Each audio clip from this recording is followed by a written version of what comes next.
الحمد لله رب العالمين والصلاة والسلام على سيد الأنبياء والمرسلين نبينا محمد وعلى آله وأصحابه أجمعين، أما بعد. عن أبي هريرة رضي الله تعالى عنه قال رسول الله صلى الله عليه وسلم: إذا جاء رمضان فتحت أبواب الجنة وغلقت أبواب النار وصفدت الشياطين، متفق علیہ۔ بھائیو اور دوستو، رمضان المبارک کا مقدس مہینہ، جس سے ہم بہت جلد انشاءاللہ محظوظ ہونے والے ہیں اور اس سے فائدہ اٹھانے والے ہیں، اللہ ہم سب کو توفیق دے۔ میرے بھائیو اور دوستو، اس سلسلے میں علماء نے بہت ساری باتیں ماشاءاللہ تبارک اللہ کی ہیں، اور آپ بھی اس سے پہلے کے سالوں میں سنتے آئے ہیں، پڑھتے اور دیکھتے آئے ہیں، لیکن بہرحال بطور تذکیر، یاد دہانے کے طور پر کچھ باتیں آپ کے سامنے رکھنے کا ارادہ ہے۔ اللہ مجھے اور ہم سب کو اخلاص کی توفیق دے۔ میرے بھائیو دوستو، رمضان المبارک کا مہینہ بڑا عظیم ہے، بڑا بابرکت ہے، اور اس مہینے کی عظمت کا اندازہ آپ کو اس سے بھی ہے کہ اسی مہینے میں اللہ رب العزت نے قرآن کا نزول کیا، اور قرآن کے نزول کی وجہ سے اس مہینے کی عظمت کا اندازہ آپ لگا سکتے ہیں کہ قرآن جس پیج میں لکھا گیا ہے، جو اس پہ دفتی ہے لگی ہوئی ہے، جو اس میں اور دیگر چیزیں لگی ہوئی، حتیٰ کہ اور رحل جس کے اوپر رکھ کر کے قرآن ہم پڑھتے ہیں، لوگوں کی نگاہوں میں اس کی بھی عظمت ہوتی ہے۔ کیونکہ قرآن کی عظمت ہے۔ اس قرآن کی عظمت کی وجہ سے انسان جس چیز پر قرآن رکھا جاتا ہے اس سے لگاؤ رکھتا ہے۔ اب جس مہینے میں قرآن نازل ہوا ہو تو اس مہینے کی عظمت مسلمان کے دل میں کس قدر ہو سکتی ہے؟ تو ایک نقطہ میں سمجھا رہا تھا آپ کو۔ اسی طرح سے میرے بھائیو اور دوستو، اللہ رب العزت نے اس مقدس مہینے کے احترام اور تقدس کو مستقل بنانے کے لیے رمضان کے روزے بھی فرض کر دیا۔ اب ایک طرح سے قرآن کا نزول اس مبارک مہینے میں، اور پھر اسی مہینے میں فرضی طور پر رمضان کے روزے کا رکھنا، اس مہینے کی عظمت پر 4 چاند لگ جاتا ہے۔ میرے بھائی دوستو، اس لیے اس کا احترام اور اس کی محبت بالکل ضروری ہے۔ اس کی محبت اور اس کا احترام از حد ضروری ہے، کیونکہ ہے یہ قابل احترام اور محبت کے لائق ہے۔ میرے بھائی دوستو، اسی طرح سے آپ دیکھیں، جب یہ 2 چیزیں آپ کی سمجھ میں آ گئی کہ یہ مہینہ بڑا عظیم مہینہ ہے اور اس کی عظمت پر میں نے جو دو گفتگو کی، ایک تو نزول قرآن، دوسرا صوم رمضان، اب یہ تقاضا کرتا ہے ہم سے کہ ہمیں کچھ کرنا چاہیے اس کی محبت کے اظہار کے لیے، اور اس کے احترام میں ہمیں کیا کرنا ہے اس پر میں ہلکی سی روشنی ڈالنے کی کوشش کروں گا۔ پہلی چیز یہ ہے کہ اس کی آمد پر ہمیں خوش ہونا چاہیے، اور ایک بات یاد رکھیں، خوش ہونا اور خوشی منانا فرق ہوتا ہے۔ خوشی منانا نہیں ہے، خوش ہونا ہے، ٹھیک ہے؟ اس پہ گفتگو کل ہلکی سی ہوئی ہے۔ دوسری بات یہ ہے کہ اس کے احترام کا اور اس کی محبت کا تقاضا ہے کہ آدمی اگر عذر شرعی نہیں ہے تو اس کے روزوں کا اہتمام کرے، اور قیام اللیل کا بھی اہتمام کرے، ساتھ ہی ساتھ تلاوت قرآن سے تو ایک گونا محبت ہونی چاہیے۔ اپنے اوقات کو قرآن پر زیادہ دینا چاہیے۔ یہ اس مہینے کے احترام اور اس مہینے کی محبت کا تقاضا ہے کہ قرآن اپنا اوڑھنا اور بچھونا بنانا چاہیے رمضان میں۔ خصوصاً قرآن تو ہمیشہ پڑھنے والی کتاب ہے، سمجھنے والی کتاب ہے، لیکن بدقسمتی یہ ہے کہ ہم ذرا اس سے بہت کوتاہی کے شکار ہوئے ہیں، اور یہ بہت بڑی بدنصیبی، اور اس میں کوئی شبہ نہیں، یہ حرمہ نصیبی کی انتہا ہے۔ لیکن بہرحال رمضان کا مبارک موقع مل گیا ہے، آنے والا ہے، اللہ سب کو توفیق دے اور نصیب فرمائے۔ تو اس مہینے میں جو آنے والا مہینہ ہے، اس میں قرآن سے ایک گونا لگا ہونا چاہیے، بہت سارے کاموں کو چھوڑ کر کے ان اوقات کو قرآن کے لیے وقف کر دینا چاہیے، اور یہ بہت بڑی خوش نصیبی کی بات ہوگی، اللہ توفیق دے۔ میرے بھائی دوستو، اسی طرح سے کثرت کے ساتھ ذکر و اذکار کا اہتمام بھی ہونا چاہیے، یہ اس کے احترام، اس کی محبت کا تقاضا ہے۔ اسی طرح سے میرے بھائی دوستو، نیکیاں اور دیگر جو نیکیاں ہیں، دیگر نیکیوں میں بڑھ چڑھ کر کے حصہ لینا چاہیے۔ عام دنوں میں جو نیکیاں کرتے ہیں، جو اچھائیاں کرتے ہیں، خیر و خوبی کے کام کرتے ہیں، اس کے مقابلے میں اس مہینے میں، رمضان کے مبارک مہینے میں بڑھ چڑھ کر کے حصہ لینا چاہیے، اور برائیوں کے معاملے میں حتی الامکان برائی سے اجتناب کرنے کی کوشش کرنی چاہیے۔ یہ محبت کا تقاضا ہے اور اس کے احترام کا تقاضا ہے۔ میرے بھائی دوستو، روزے کی حالت میں، رمضان کے دن میں، یہ جو پیٹ ہے نا، شکم کی جو شہوت ہے پیٹ، اور جو شرمگاہ کی جو شہوت ہے، اس پر مکمل طور پر کنٹرولنگ پاور، مکمل طور پر کنٹرول کرنا چاہیے۔ میرے بھائی دوستو، یہ تو میں نے آپ کے سامنے کچھ پہلو رکھے ہیں، اور اس کا ایک ظاہری پہلو، بڑا اہم اور نمایاں پہلو یہ بھی ہے کہ انسان عذر شرعی ہوتے ہوئے بھی، یعنی ایک انسان کے ساتھ عذر شرعی ہے، مسافر ہے، بیمار ہے، ایسا جو روزہ نہیں رکھ سکتا، بچے ہیں، ان لوگوں کو بھی چاہیے کہ رمضان کے دن میں عام طور پر برسر مجمع کھاتے پیتے نہ پھرے، کھاتے پیتے نہ پھرے، سر عام یہ کام نہ کریں۔ میرے دوستو، بچے مکلف نہیں ہیں، لیکن اس کی عزت، اس مہینے کا احترام اور اس مہینے کی محبت یہ تقاضا کرتی ہے کہ ہر ناحیے سے اس کا احترام ہونا چاہیے اور اس کا تقدس ہونا چاہیے۔ میرے بھائی دوستو، میں آپ کو ایک مثال دوں۔ گھر پہ جب مہمان آتا ہے نا، بچوں کی فطرت ہوتی ہے رونا، بدماشی کرنا، ضد کرنا، توڑ دینا، ہنگامہ کرنا، ہے نہیں؟ بچوں کی فطرت ہوتی ہے۔ لیکن جب کوئی پرتکلف مہمان آتا ہے تو بچوں کی فطرت کے باوجود بچوں کو مکمل طور پر ماں باپ اس کو روکنے کی کوشش کرتے ہیں اور اسے زاویے میں رکھتے ہیں، ذرا کونے رکھ دیتے ہیں، بچوں کو مہمان کے پاس آنے نہیں دیتے۔ اس لیے نہیں کہ بچے ہیں، اس لیے کہ وہ بدماشی کریں گے۔ بچے ہیں، لڑکپن کر جائیں گے، بدماشی کر جائیں گے، کوئی حرکت ایسی کر جائیں گے جس سے شاید مہمان کو تکلیف ہو جائے۔ تو مہمان کو تکلیف نہ ہو، اس نقطے کو سامنے رکھتے ہوئے وہ بچوں کو ذرا یا تو زیادہ سمجھاتے بجھاتے ہیں، زیادہ کنٹرول کرتے ہیں اس وقت، یا اسے اگر جانتے ہیں کہ وہ کنٹرول سے باہر بچہ ہے تو پھر اسے آنے نہیں دیتے۔ تو مہمان کی عظمت اور اس کا احترام یہ ضروری ہوتا ہے، اور یہ مبارک مہینہ بڑا عظیم مہمان ہے۔ تو میں کہہ رہا تھا کہ سر عام کھانے پینے سے جنہیں عذر شرعی ہے، جو کھا پی سکتے ہیں، اس میں کوئی شبہ نہیں، رمضان کے دن میں بھی کھا پی سکتے ہیں، لیکن وہ اس کے احترام کو ملحوظ رکھتے ہوئے چھپ چھپا کے کھائیں، برسر مجمع اور سر عام نہ کھائیں۔ اور ایک بات یاد رکھیں، یہ عالمی سطح پر یہ رمضان المبارک عبادت کا اور اسی طرح سے تقدس کا مہینہ ہے۔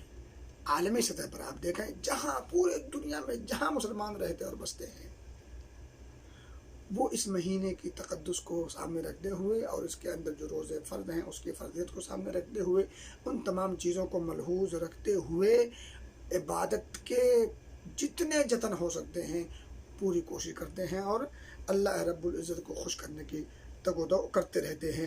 اسی طرح سے میرے بھائیوں اور دوستوں، معذور کو بھی چاہیے کہ عبادات، یعنی جو لوگ معذور ہیں، مان لیجیے ایک آدمی روزہ رکھنے سے معذور ہے تو ٹھیک ہے، روزہ نہ رکھے، وہ اس کے الگ مسائل ہیں، وہ فدیہ دے گا، کیا کرے گا، کیسے کیا، مجھے نہیں جانا چاہتا۔ تو میں کہتا ہوں تو وہ دیگر عبادات جو کر سکتا ہے، تلاوت قرآن ہے، ذکر و اذکار ہے، صدقہ و خیرات ہے، اور ایثار و محبت ہے، اور دیگر چیزیں جو ہیں، ان تمام چیزوں میں بڑھ چڑھ کر کے حصہ لینے میں کوتاہی نہیں کرنی چاہیے۔ جو انسان جہاں مجبور ہے، اس مجبوری کے علاوہ دیگر جو خیر کے کام ہیں، دیگر جو عبادات کے کام ہیں، ان میں کوتاہی اور سستی اور غفلت سے کام نہیں لینا چاہیے۔ میرے بھائیوں اور دوستوں، اسی طرح سے یہ اجتماعی عبادت بھی ہے، جہاں عالمی سطح پر ہے وہیں اجتماعی، یعنی جہاں بھی مسلمان ہوں گے سب ایک ساتھ اس کام کو کریں گے، اس کاج کو کریں گے، روزہ رکھنا، قیام اللیل کرنا اور دیگر بیٹھ کر کے ساتھ میں افطاری کرنا ہے نہیں، تو یہ اجتماعی عبادت ہے اور اس کے بہت تیرے فوائد ہیں، میں ادھر بھی نہیں جانا چاہتا۔ تو میرے بھائی دوستو، یہ تھی عزت و احترام کے حوالے سے ہلکی سی مختصر گفتگو۔ اور ایک بات اور جانتے چلیں، یہ اس کے احترام اور اس کی محبت کا تقاضا ہے کہ اس کے احکام، اس کے آداب، اس کے شروط، ان تمام چیزوں کا سیکھنا بھی ضروری ہے۔ اسلاف کرام اس کے احکام و آداب کو مکمل طور پر سیکھتے بھی تھے اور اس پر عمل پیرا ہونے میں پیش بھی رہتے تھے۔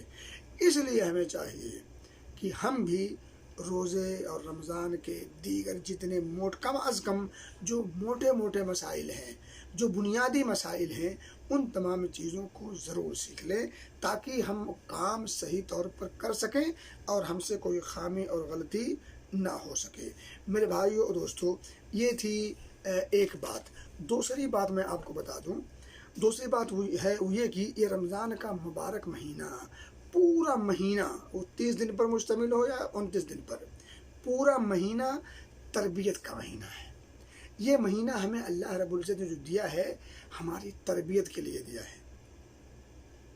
آپ دیکھیں، جو ہوشیار لوگ ہوتے ہیں تو وہ اپنی گاڑیوں کو ورشا میں دے دیتے ہیں اس کی اوور ہالنگ کے لیے، تو پورا 1-2 ہفتہ اس کو چھوڑ دیتے، بھائی مکینک کو دے دیتے کہ آپ اس کو مکمل طور پر دیکھیے، کیا خامی ہے، کیا خوبی ہے، ان تمام چیزوں کو ملحوظ رکھتے ہوئے جتنی جہاں جو خامیاں ہیں ان تمام چیزوں کو آپ درست کیجئے، بھلے پیسہ لگے گا۔ اور آپ یاد رکھیں، اگر 1 ہفتہ 2 ہفتہ 1 مہینہ اگر آدمی نے اپنی گاڑی مکینک کے ہاں ورکشاپ میں رکھ دی اور ورکشاپ سے نکال کر لے کے آنے کے بعد اگر روڈ پر چالو کیا اور چلایا اور اس کے بعد جو خامیاں پہلے تھیں اب بھی باقی ہیں، آپ مجھے بتائیں ورکشاپ میں گاڑی کھڑی کرنے کا فائدہ ہوا؟ اور اس مکینک سے جو گفتگو کرنے کا کوئی فائدہ ہوا؟ اس کو آپ نے پیسہ دیا تو اس کا فائدہ ہوا؟ نہیں، بلکہ اگر اس نے پیسہ لیا ہو اور بھرپور پیسہ لیا ہو اور گاڑی جوں کی توں ہو تو میرا خیال ہے کہ فائٹنگ تو پکی ہے، لاٹھی پڑے گی۔ میں نہیں سمجھتا کہ اس کو آدمی چھوڑ دے گا۔ رمضان کا مبارک مہینہ ملے، تربیت کے لیے ملے، اور اس مہینے کو سامنے رکھتے ہوئے آدمی اپنی بخشش اور مغفرت کا پروانہ حاصل نہ کر سکے، اپنی اس گاڑی کی، یہ جو انسانی گاڑی ہے، اس گاڑی کے اندر جو کچھ ظاہری اور باطنی جو کمیاں تھیں، ان کمیوں کو اگر صحیح نہ کر سکے تو مجھے بتائیں اس کی پکڑ ہوگی کہ نہیں ہوگی۔ نبی اکرم صلی اللہ علیہ وسلم کی وہ حدیث پاک کا لب لباب اپنے سامنے رکھیے۔ آپ نے فرمایا، دور ہو رحمت سے ایسا شخص، بعد من ادرک رمضان فلم یغفر لہ، صحیح حاکم کی روایت ہے کہ ایسا شخص اللہ کی رحمت سے دور ہو، برباد ہو ایسا شخص۔ اس سے بڑا بدقسمت کون ہو سکتا جو رمضان کا مبارک مہینہ پائے اور بخشش کا پروانہ حاصل نہ کر سکے؟ تو یہ مہینہ پورا کا پورا مہینہ تربیت کا مہینہ ہے۔ اب ذرا کیسے تربیت ہوگی؟ ایک تو اللہ رب العزت ایمان کی پختگی کرنا چاہتا ہے، ایمان پختہ ہو جائے۔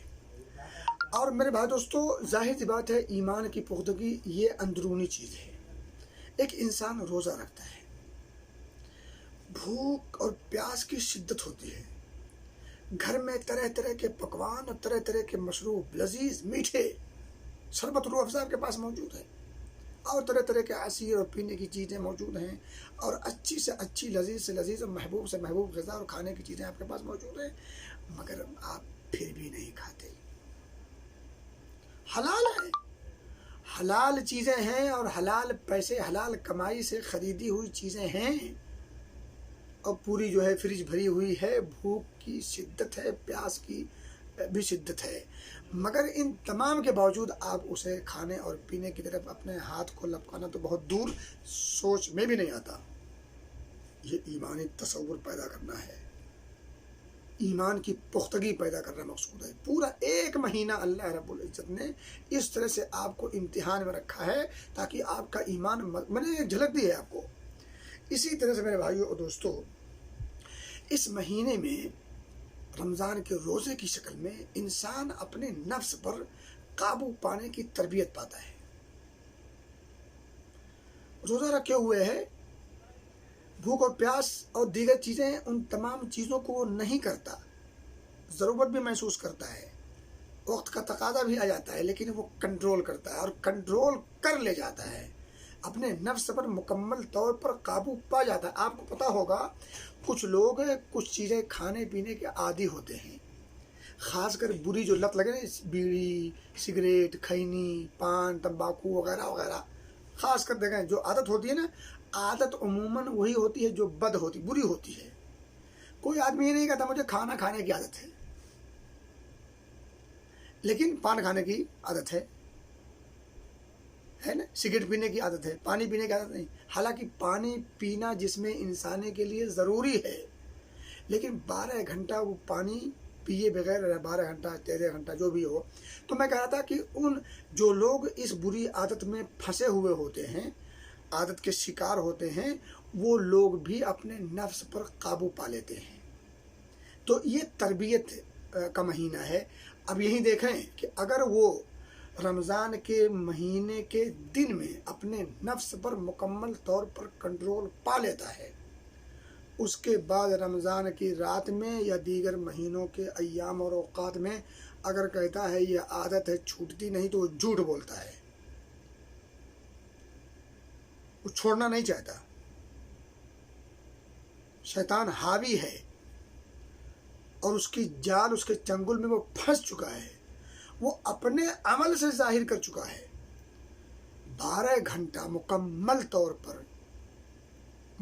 طور پر اگر بیڑی، سگریٹ، کھینی یا سرتی کھائے بغیر وہ رہ سکتا ہے، تو اس نے اپنے خلاف دلیل پیش کر دی کہ ہاں باقی ایام اور باقی اوقات میں بھی وہ ایسا کیے بغیر رہ سکتا ہے۔ یہ اس نے اپنے خلاف دلیل پیش کی ہے، اور ایک دن نہیں، 29 دن کم سے کم اس نے یہ کام کیا ہے۔ اللہ رب العزت رمضان کے اس روزے کو فرض کر کے انسان کی تربیت کا بڑا معقول انتظام کیا ہے، اور اس انتظام میں سے ایک جہاں ایمان کی پختگی ہے، وہیں دوسری طرف نفس پر کنٹرولنگ پاور کی مضبوطی بھی دے دی ہے۔ میرے بھائی دوستو، نفس پر جب انسان کنٹرول کر لیتا ہے تو یہی تو بنیاد ہے تقوی اور ورع اور زہد کی۔ جو انسان اپنے نفس پر کنٹرول کر لے وہی تو متقی ہے، اور یہی مقصد ہے روزے کا۔ یا الذین آمنوا کتب علیکم الصیام کما کتب علی الذین من قبلکم لعلکم تتقون۔ میرے بھائی دوستو، کل میں نے آپ کو بتایا تھا کہ انسان کے اندر 2 خواہشیں ہیں جو سب سے زیادہ پائی جاتی ہیں، اور سب سے زیادہ بیماریاں اور برائیاں کی وہ جڑ ہیں۔ وہ کیا ہے؟ پیٹ، یہ بھوک، اور شہوت، جنسی خواہشات۔ یہ دونوں چیزیں اس رمضان کے مہینے میں روزے کی وجہ سے کنٹرول میں آتی ہیں، ہے کہ نہیں؟ یہ 2 چیزیں سب سے زیادہ انسان کو برائی پر آمادہ کرتی ہیں، اور یہی 2 چیزیں وہ چیزیں ہیں، انہی دونوں پر رمضان کا مہینہ جو اس کے اندر روزے فرض ہیں، یہ روزہ ان دونوں پر مکمل کنٹرول کرتا ہے، مکمل کنٹرول کرتا ہے۔ میرے بھائی دوستو، روزہ تربیت دیتا ہے ان دونوں چیزوں سے بچنے کے لیے۔ ایک بات یاد رکھیں جو بڑی اہم ہے، میں سمجھتا ہوں یہی اگر نقطہ سمجھ میں آ جائے تو میرا خیال رمضان کے روزے کا نقطہ سمجھ میں جائے گا۔ اللہ رب العزت نے حلال اور پاکیزہ چیزیں، اور وہ بھی ضرورت کے باوجود روک دیں، منع کر دیں، اور ہم رک گئے۔ بھوک لگی ہے، کھانا موجود ہے، لذیذ ہے، حلال کا میں طریقے سے آیا ہوا ہے، بھوک کی شدت بھی ہے، پیاس لگی ہے، حلق خشک ہے، اور طرح طرح کی پینے کی چیزیں گھر میں موجود ہیں، اور وہ بھی گرمی کے دنوں میں اگر وہ فریج میں رکھی ہوئی ہوں، اللہ اکبر کیا کہنا، تو وہ مرغوب چیز اور وہ ٹھنڈی مشروب اور حلق سوکھا ہوا ہے، لیکن اس حلال چیز کو بھی اللہ رب العزت نے روک دیا، آپ رک گئے، اور ہم حرام چیزوں سے عام دنوں میں نہیں رک پاتے۔ بڑا عجیب نقطہ ہے، بڑا عجیب نقطہ ہے۔ ہم حلال چیز سے اپنے آپ کو مکمل 30 دن اور صبح صادق سے لے کر غروب آفتاب تک یا 29 دن حلال چیز، اپنی بیوی سے ہم دور رہتے ہیں، کھانے پینے کی چیزوں سے ہم دور رہتے ہیں، یہ ساری چیزیں حلال ہیں، ضرورت بھی ہے، لیکن ہم دور رہتے ہیں اللہ کے حکم کی وجہ سے۔ تربیت، اب تربیت میں اس نے حلال چیزوں سے بھی روک دیا، تو کیا اب باقی دنوں میں یا رات میں حرام چیزوں سے ہم اپنے آپ کو روک نہیں سکتے؟ اگر ہم اپنے آپ کو باقی مہینوں میں یا رمضان کی راتوں میں حرام چیزوں سے روک نہیں پاتے تو پھر رمضان کی آمد آپ کے لیے بے سود ہے، بے فائدہ، آپ نے اس سے فائدہ نہیں اٹھایا۔ پھر اس حدیث کے مصداق آپ ہوں گے، بعد من ادرک رمضان فلم یغفر لہ، رمضان کا مہینہ جو پائے اور بخشش کا پروانہ حاصل نہ کر سکے، اس سے بڑا بد نصیب کون ہو سکتا؟ ایسا شخص اللہ کی رحمت سے دور ہے۔ میرے بھائیو اور دوستو، افسوس ہے کہ ہم افطاری اور سحری، افطاری کرنے کے جسٹ بعد کیا کرتے ہیں؟ بیڑی سگریٹ کھینی والے افطاری کرنے کے جسٹ بعد اگر کوئی کام کرتے ہیں، نماز بھی نہیں پڑھی، ابھی مغرب نماز نہیں پڑھی ہے، پہلا کام کیا ہے؟ افطاری کے بعد پہلا کام کیا ہے؟ بیڑی والا لے کے بیڑی کھڑا ہو گیا، سگریٹ والا سگریٹ لے کے بیٹھ گیا، کھینی والا ہاتھ ملنے لگا، پان والے پان لگوا کر کے جیب میں رکھے رہتے ہیں۔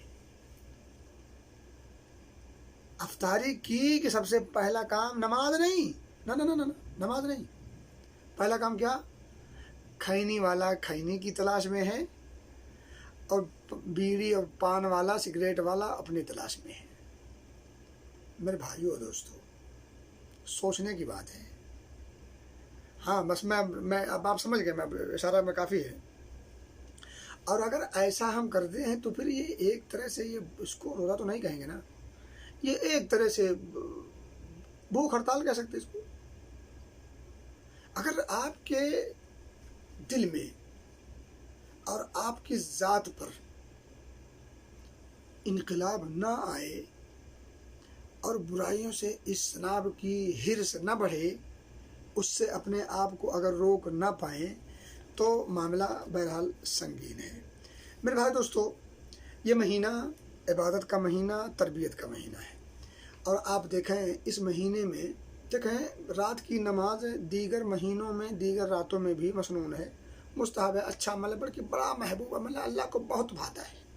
لیکن رمضان کی راتوں میں قیام اللیل کرنا، جس کو ہم تراویح کہتے ہیں، یہ تراویح نام جو پڑا ہے بعد کا نام ہے، نبی اکرم صلی اللہ علیہ وسلم کے زمانے میں تراویح کو تراویح نہیں کہتے تھے، قیام اللیل رات کی نماز تہجد ہی کہتے تھے۔ تو اس کا ایک الگ پس منظر ہے، اس کا نام کیوں تراویح پڑا، ٹھیک ہے؟ تو اسے دھوکہ نہیں کھانا چاہیے، تراویح کوئی الگ نماز نہیں ہے، قیام اللیل اور تہجد ہی کو، رات کی نماز ہی کو تراویح کہتے ہیں۔ آپ اس کو رات کے ابتدائی حصے میں پڑھ لیں، درمیانے حصے میں پڑھ لیں، آخری حصے میں پڑھ لیں، یہ سب نبی اکرم صلی اللہ علیہ وسلم سے ثابت ہے۔ ہم لوگ چونکہ کمزور ایمان والے ہیں، سست لوگ ہیں، تو پہلے پڑھ کے چھٹی لے لیتے ہیں، لیکن بہتر یہ ہے کہ آخر تمہیں پڑھیں۔ بس میں نہیں جانا چاہتا، میں کہہ رہا تھا یہ کہ اللہ رب العزت نے نبی پاک صلی اللہ علیہ وسلم کے توسط سے ہمیں ابھارا، من قام رمضان ایمانا و احتسابا، بخاری مسلم کی روایت ہے، جو شخص رمضان کے مہینے کی رات میں قیام اللیل کرے ایمان کے ساتھ اور اجر و ثواب کی امید لگا کر کے، غفر لہ ما تقدم من ذنبہ، پچھلے سارے گناہ معاف، بخشش کا پروانہ، پچھلے جتنے گناہ ہیں چھوٹے چھوٹے صغیرہ۔ میرے بھائی دوستو، اب یہ تربیت انسان کی کیسے کر رہا ہے؟ اب یہ رات کی نماز جو تراویح ہے، جو قیام اللیل ہے، جو تہجد ہے، یہ بھی انسان کی تربیت کر رہی ہے۔ کیسے تربیت کر رہی؟ ایک مہینہ جب مستقل انسان یہ کام کرتا ہے تو اگر واقعتاً دل سے کرے اور اس کے اندر انقلاب اگر اس کی زندگی میں آ جائے تو ظاہر سی بات ہے دیگر مہینے کی دیگر راتوں میں بھی وہ قیام اللیل کرنے کی کوشش، اسی طرح سے رات کی تنہائی میں اٹھنا، اللہ رب العزت کو یاد کرنا، ذکر و اذکار کرنا، استغفار کرنا، توبہ کرنا، تلاوت قرآن کرنا اور دیگر کام دیگر اوقات دیگر مہینوں میں بھی کرنے کا فل چانس ہے اگر اس مہینے کو صحیح طور پر استعمال کیا تو۔ اللہ ہمیں صحیح استعمال کے توفیق دے۔ میرے بھائی دوستو، اسی طرح سے اعتکاف کا موقع دیا اللہ رب العزت نے۔ اعتکاف یہ بتاتا ہے، ہمیں تربیت کرتا ہے ہماری کہ اللہ کی رضا کی خاطر، اللہ کے دین کی خاطر، اس کی خوشنودی کی خاطر، اور یہ سب کام ہوتا ہے انسان کی اپنی عاقبت کی خاطر، اپنی آخرت کی خاطر، لیکن کہتے کیا ہے؟ اللہ کی رضا کی خاطر۔ کیوں؟ اس لیے کہ اللہ کی رضا کے بغیر آخرت کا سنورنا ممکن نہیں، کیونکہ یہ سب کچھ عمل سے نہیں مل سکتا۔ اللہ رب العزت کی نعمت جو جنت میں، یہی جو نعمت ہمیں ملی ہے اس کا ہم حق ادا نہیں کر سکتے تو جنت میں ہم نعمت کے لینے کا حقدار کیسے ہو سکتے ہیں؟ عمل کی بنیاد پر جو نعمتیں ہمیں ملی ہیں ان نعمتوں کا حق ہمیں ادا کیا نہیں کیا، پھر کس بنیاد پر آپ جنت کے لینے کا حقدار ہو سکتے؟ جنت اس کی نعمت یہ اللہ رب العزت کی رضا پہ ڈیپینڈ ہے، اور وہ چھوٹی چھوٹی چیزوں سے خوش ہو جاتا ہے۔ اس کو خوش کرنا یہ مشکل نہیں ہے، خوش کرنا مشکل نہیں ہے، خوش کرنا بہت آسان ہے، لیکن ایک ہی کام کرنا ہے، شیطان کو ناراض ضرور کرنا ہے۔ شیطان کو آپ ناراض کر لے جائیں، اس کو ناراض کرنے ہی میں رب کی رضامندی ہے۔ اور اگر کبھی شیطان کسی وجہ سے آپ سے خوش ہو جائے، آپ کے کام سے، تو اللہ رب العزت نے اس موقع پر بھی بڑا آسان نسخہ دیا ہے، توبہ کر لو، معاف کر دے گا۔ بات آگے نہ نکل جائے تو میں کہہ رہا تھا کہ اعتکاف کے ذریعہ سے اللہ رب العزت نے ہماری تربیت کیسے کی؟ وہ تربیت یوں ہے کہ اللہ رب العزت کی رضا کی خاطر اگر دین کی خاطر اگر ہمیں گھر سے نکلنا پڑے، دور دراز کہیں جانا پڑے، جہاد میں جانا پڑے، میدان میں جانا پڑے، اور کہیں جانا پڑے تو بال بچوں کو چھوڑنا پڑے، تو پھر یہ اعتکاف ہمیں درس دیتا ہے کہ اللہ کی رضا کی خاطر زندگی کے کسی موڑ پر اگر ہمیں اپنے گھر بار کو، بیوی بچوں کو، اعلی اولاد کو، سب کو چھوڑنا پڑا، کاروبار کو، ان تمام چیزوں کو چھوڑنا پڑا، تو ہم چھوڑنے وقت دریغ نہیں کریں گے، بلکہ رب کی رضا کی خاطر، دین کی بقا کی خاطر ہم نکل پڑیں گے۔ میرے بھائیو اور دوستو، اسی طرح سے اس مہینے میں دوسروں کے ساتھ ہمدردی، دوسروں کے ساتھ خیرخواہی اور دوسروں کی خبرگیری، ان تمام چیزوں کی بھی تربیت ہوتی ہے۔ تو باتیں اور بہت ساری ہیں، لیکن میں ان تمام چیزوں سے اب ہٹتے ہوئے تاکہ ایک دو باتیں میں اور کہہ سکوں۔ اچھا، میں آج پھر چلو کچھ باتیں میں بعد میں کر لوں گا انشاءاللہ اگلے درس میں، لیکن ایک بات میں کہہ دوں، کچھ لوگ آپ کو ملیں گے جو نئے نمازی ہوں گے، نئے نمازیوں کو تانا اور طنز نہ دینا۔ آپ نے محسوس کیا ہوگا، بہت سارے لوگوں کو دیکھا ہوگا، رمضان کے مہینے میں کچھ نئے نمازی جب آتے ہیں تو ان نئے نمازیوں کو دیکھ کر کے کچھ لوگ ٹھٹھا اور ہنسی اور مذاق اڑاتے ہیں یا جملے بولتے ہیں، ہاں رمضان آ گیا، تو وہ اشارہ کرتے ہیں۔ تو یہ ٹھٹھا، استہزاء اور مذاق کسی بھی شکل میں یہ مناسب نہیں ہے، یہ اپنے اعمال کو ضائع کرنے کے برابر ہے۔ اور میں کہتا ہوں، جس نے یہ ٹھٹھا اڑایا ہے، کیا اس نے کبھی نماز نہیں چھوڑی؟ کیا وہ شروع سے نماز پڑھتا رہا؟ اس نے بھی کبھی توبہ کی ہوگی، کبھی نماز کے لیے آیا ہوگا۔ دوسری بات یہ ہے، آپ بھی اللہ کی توفیق سے مسجد میں آئے ہیں، وہ بھی اللہ کی توفیق سے آیا ہے، اور توفیق کب اس کی چھن گئی تھی تو وہ نہیں آ سکتا تھا، کب آپ کی چھن جائے آپ کے پاس کوئی بھروسہ ہے نہیں ہے۔ اس لیے کسی وقت بھی کسی شخص کے اچھے عمل کو کرتے ہوئے دیکھ کر اس پر ٹپنی نہ کریں، بلکہ اس کی ہمت افزائی کریں ایسے انداز سے جو اس کے دل کو ٹھیس اور چوٹ نہ پہنچے، مناسب انداز سے۔ ماشاء اللہ تبارک اللہ، اللہ آپ کو مزید توفیق دے، ہمت دے، حوصلہ دے، وغیرہ وغیرہ۔ نہ کہ اس کو جو ہے جلی کٹی سنائیں۔ جلی کٹی سنانے پر اللہ ناراض ہو سکتا ہے، وہ بھی اللہ کا بندہ ہے۔ اللہ کب کس سے خوش ہو جائے اور کب کس سے ناراض ہو جائے یہ کسی کے پاس گارنٹی وارنٹی نہیں ہے۔ اس لیے اگر آپ کو توفیق ملی ہے کچھ اچھے کام کرنے کی اور کچھ لوگ ابھی ان اچھے کاموں کی طرف گامزن نہیں ہوئے ہیں تو ان کا استہزاء اور مذاق نہ اڑانا، بلکہ کوشش کرنا مناسب انداز سے کہ وہ بھی کار خیر کی طرف، عبادت کی طرف، ریاضت کی طرف، اللہ کے خوشنودی کی طرف، مسجد کی طرف، اچھے کام کی طرف آ جائیں۔ کوشش کریں ایسے انداز سے جس سے اس کو ٹھیس نہ پہنچے۔